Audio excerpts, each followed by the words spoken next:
Chapter 55. The kiosk begins his wind-up to asking Anaris to help keep him in check, and also decides that the fact that she loves him also feels as if it's somehow been inserted since the exchange, but that try as she may, none of her newfound senses abilities have shown her anything to suggest that or why the kiosk might or would have done such. This segment is in 8 spatial dimensions with no time. The kiosk's existence in omniscient overmode is that of a consciousness, formless, floating in a layered, 8th dimensionally convoluted sphere, the internal subjective view of which could be best described as a memory that has everything it didn't do in it as well, but focusing on a specific line or sequence of events redefines the perspective into that of the observed, but having witnessed said observed as nearby, with insight into the reasons and circumstances of it. And 8D. The best way to imagine this while not in 8D space is to imagine a set of inwardly facing concave screens, translucent enough to separate, but still overlap in saturation. Take the layers of the sphere and hollow out the center so a person can have full movement within 2 steps and not touch the apparent inner limit of the nearest concentric sphere.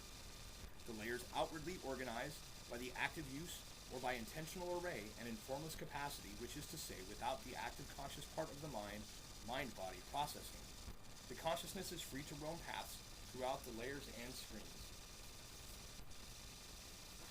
And some of the spheres actually contain realms, which, depending on the intensity of the experience, may lend to a distracted tour de force through mental paths well-traveled and occasionally those much less so. The kiosk vanished from Anaris' presence, having returned to its regular operating mode as an arch-eon, monitoring the realm from without. Time being immaterial in such a mode, vanished temporarily, and all consciousness within the sphere that is the kiosk's omniscience witnesses events in the first person.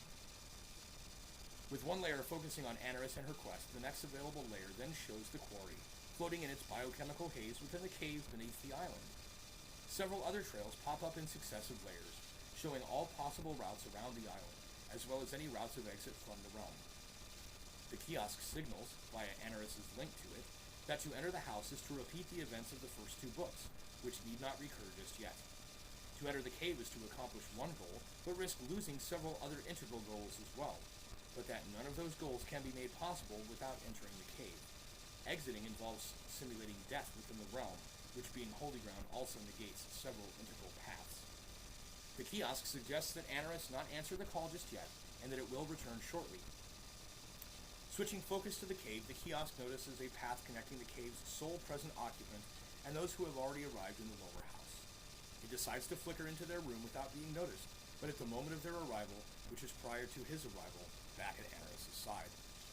The spherical realm of omniscient kiosk begins to unfold in on itself as it becomes formless, momentarily infinite, and in a bright flash of unlight, the room unfolds around it. In the house, 3 divine beings materialize, aware of their location, certain of their standing in it, but unsure as to why they have been summoned.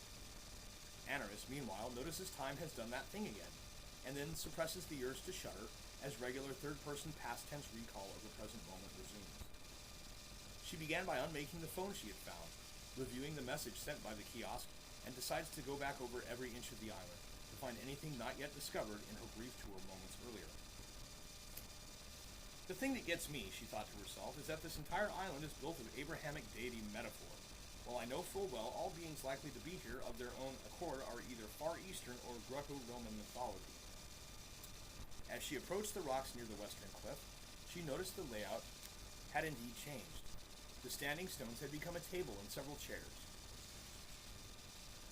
The shape of the cliff's edge had softened considerably, and as she looked up momentarily, Anaris also noticed that the zodiac was racing across the sky, but also in the thrum of the hyper-fast repetition of the sky pattern above her, the shapes of the constellations, the basis for all mythical heroes and their epic storylines, were changing as well.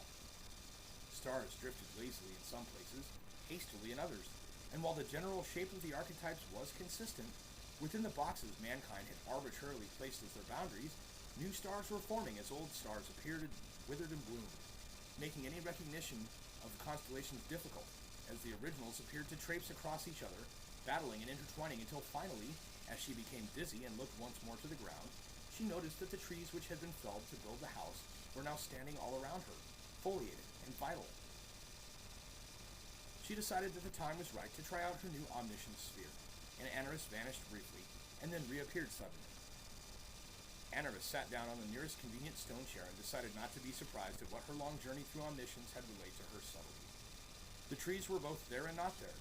The chair was also a standing stone, and the edge of the cliff was both a cliff as well as a land bridge to the place where Tartarus both is and was, her omniscient trek having also demonstrated to her that to walk out to Tartarus would also be to arrive at the eastern hidden exit of the cave, regardless of which place Tartarus occupied when she approached it.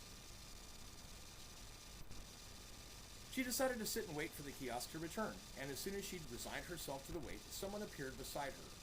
Not the kiosk, but at least as valuable to encounter, likely more so. Harmonia, hummed Sophia.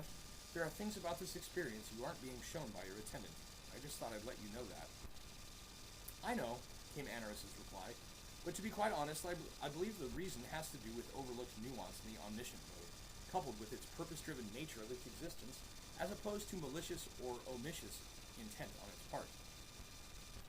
You would be correct in that assumption, and if I may suggest, a fusion and full disclosure of what is missing unto the kiosk would enable your success in this endeavor. First, you're going to need to catalog everything about the time shifts, matrix that with the sensory input you received a moment before I arrived, and then feed it through it and back to yourself. A conversation must also take place, in which you two will figure out that an outright assault is futile. Stealth will be nullified partway through the maze, and that the kiosk must also consider the consequences of utilizing aspects of its quarry's pantheon, host, against their own lord. The consequences can be slighted since I'm in on this as well, and technically created all that led to their creation. But that not only will I not be able to accompany or assist directly, the best it can hope to gain is the means to skip the maze with stealth intact. But in doing so, you yourself will be open to attack again within the cave's center. I see, said Anaris. So I'll need it to arrive shortly if we're to pull this off at all. Is that what I'm meant to understand first? Pretty much, came Sophia's vibrant reply. And remember that when omniscient, you may also access my sphere for anything you encounter that pertains to my nature, but you won't be able to know this when not actively omniscient.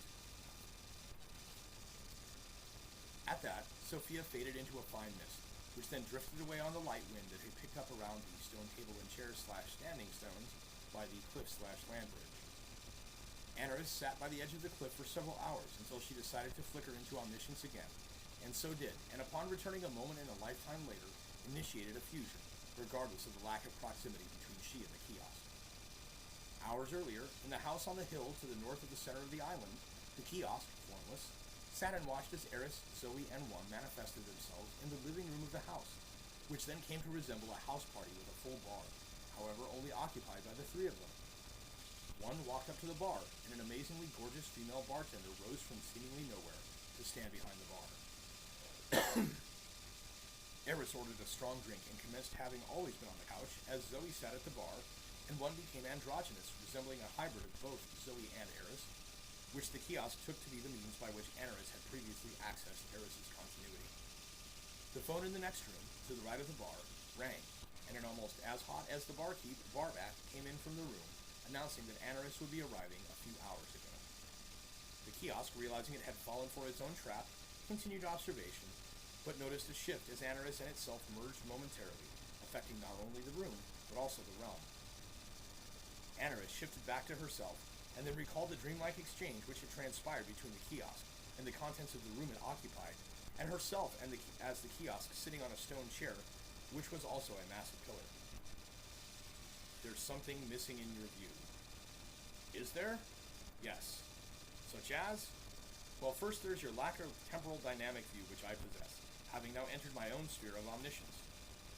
Okay, so that explains the changing scenery in my perception. There's also a myriad of paths your omniscience, without that dynamic, won't allow you to see. And this affects the quest how. Simply, the only way to succeed and why we're actually here involves the next chapter's progress. A guest presence that can't interact but has given a small passage through the impossible, and in the end, you better save my ass from what will occur, or else your quest ends with you trapped in your own trap, much as you find yourself right now.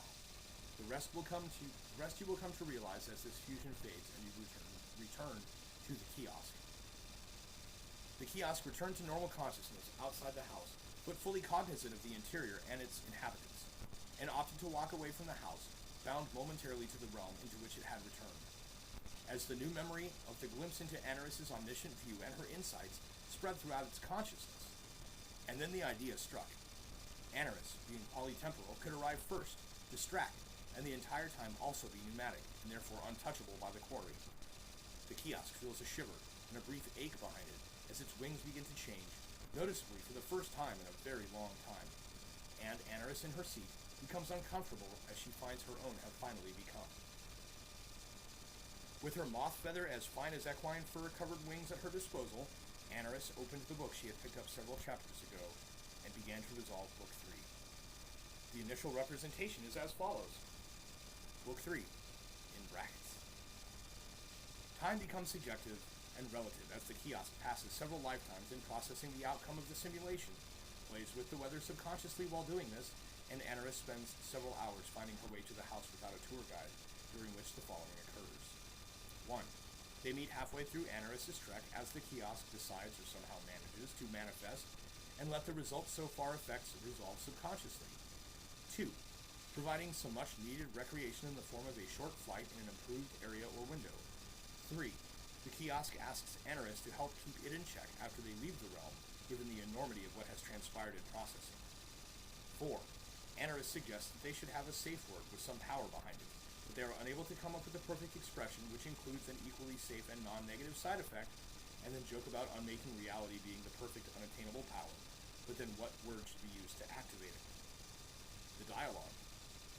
Anarus set out from the table, temple, trees, and trip zone, which is the place where everything was at her all the time, and asked her afterthought of Sophia and the kiosk, as Sophia's afterthought in her mind as an entity manifests itself as her sister, but obviously enough not as to prevent that thing from happening, so that the kiosk has an invisible entity with a shadow that is not of its form, appears in afterthought as what one might imagine the things, something higher than easily available information on divine powers that might suggest.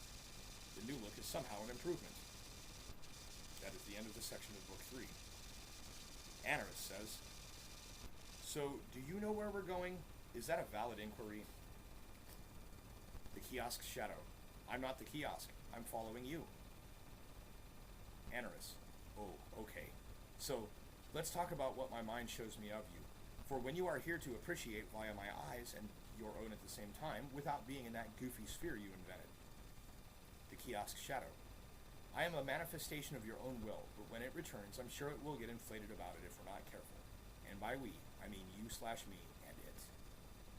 The kiosk says, "Hey, so, if I asked you to keep my focus in check, would you bear that responsibility? I just found something interesting, and for the record, it's a torus, not a sphere. The sphere is what causes all the trouble when you think you've got it perfectly, remember?" Anarus, startled, says, "Oh, what did you find?" The kiosk says, "I found the view I was missing, and it showed me that we need an answer to the question I just asked you, if you please." Anarus says, That's a tall order. Can I think about that and at least understand the implications before undertaking the understanding? Wait, how can I be asking you this?" The kiosk says, "You may take as long as you like, as long as the answer is yes, which becomes the first time I should have reminded you, but didn't. But you did it anyway, or something like that." 5. In Book 4, Chapter 89, Auriel appears, and suggests that if they were to access instantaneous manifestation, they could probably manifest themselves into the center with far less effort than navigating an infinite maze to reach it. Not understanding this fully, Anarus asks a perfectly valid question to the matter, causing Auriel to give way to Zaphkiel, assisted by Secretive God, who briefly instruct and demonstrate the nature of their newfound accidentally created omnipotence when working together. Neither, however, mentions that the longer they do this, the less they will have in common, until a point of change occurs. Upon figuring this out, the kiosk will then embark on altering everything in order to circumvent or prevent this from occurring. Meanwhile, Anarus manages to convince him of its futility and assures him of the reasons why the shift won't separate them. In Chapter 144, cut to Gabriel and A. Metatron inspecting and familiarizing themselves with their new surroundings. Gabriel trying not to notice the differences in order to avoid wrath or learning, and then returning to the throne room and detailing the events which were never witnessed directly, and yet happened in a room full of people, all paying attention to the guy that did it.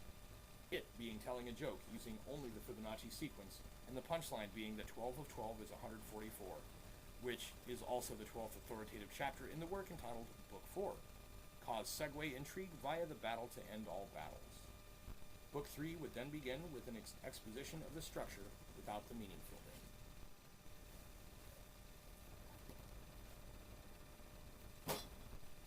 Book 4 refers to books 1 and 2. Book 3 comes after Book 4. Book 5 has some partial outline to it, and all other further books have simply been lived out.